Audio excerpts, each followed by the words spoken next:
Welcome back to AM Northwest. You know, motherhood is hard, but just how hard depends on many factors, from the country you live in to the support of family. Here to share some insightful discoveries from her exploration of parenthood in 4 countries, we welcome the author of 4 Mothers, journalist Abigail Leonard. Good morning, Abigail. Hi, good morning. Thanks for having me. You bet. Tell me about what led you to this investigation into motherhood. Yeah, it was actually my own experience of motherhood that inspired the whole book. I moved to Japan when I was 6 months pregnant with my first child, which was, in retrospect, sort of a bold thing to do. Right.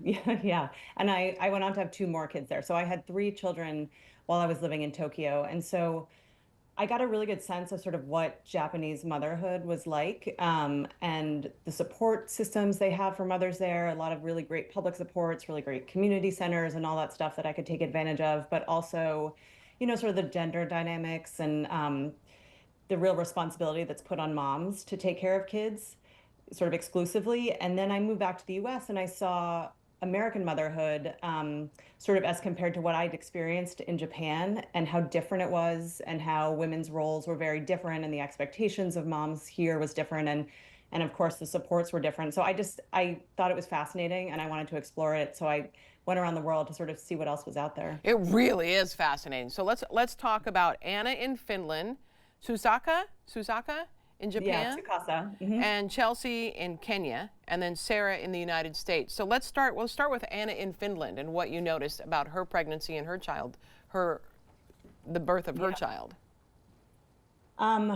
So she had probably the most public support. I mean, Japan has a lot, but Finland really, she had access to, even before she gave birth, they have something where it's like a psychology visit. Essentially, you meet with a counselor and you talk about sort of your own childhood and what you want to bring to motherhood from that. And it's Oh, supposed to, deal with intergenerational trauma and all these sort of, I mean, it was just sort of incredible, the resources she had. And then, her birth was in the public system, and afterwards, everything was through the really strong public support system. And her experience was just very calm, I would say. I mean, she just sort of approached motherhood with a sense of stability that I think was pretty unique, and I think a lot of it was because she had all that support. and then in Japan, you mentioned your experience, but also to understand that in Japan, it's kind of like it's not really it's frowned upon for women to have medication when they're going through childbirth. Yeah, yeah, that was something I discovered myself when I moved to Wow. Japan. And then it's true, yeah. I mean, it's pretty rare to have access to pain medication in birth.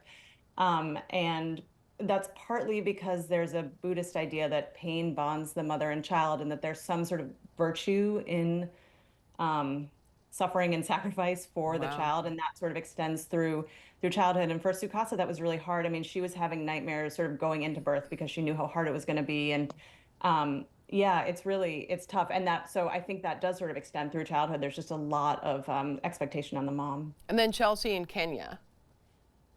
Chelsea was the youngest of the moms, and her relationship with the father of her baby was pretty tenuous even at the beginning, and then he sort of fades out. So she ended up becoming a single mother, and that was pretty hard. And some of the supports that her own mother had were fading. The traditional support systems that come through community were sort of, yeah, fading out, and there wasn't a lot to replace that. So motherhood ended up being pretty tough for her. In a number of these cases with the women, really the burden of caregiving was on the mothers and not the fathers, and some of the fathers leave the scene altogether, as you just mentioned with Chelsea. Yeah. I know, it's true. I mean, I didn't know what was going to happen going in, obviously, but they all were less involved than I thought they would be, for different reasons. In Japan, the husband wanted to be involved, but because of the work culture there, he was sort of always working, and there was just an expectation the mom would do it, so he wasn't around.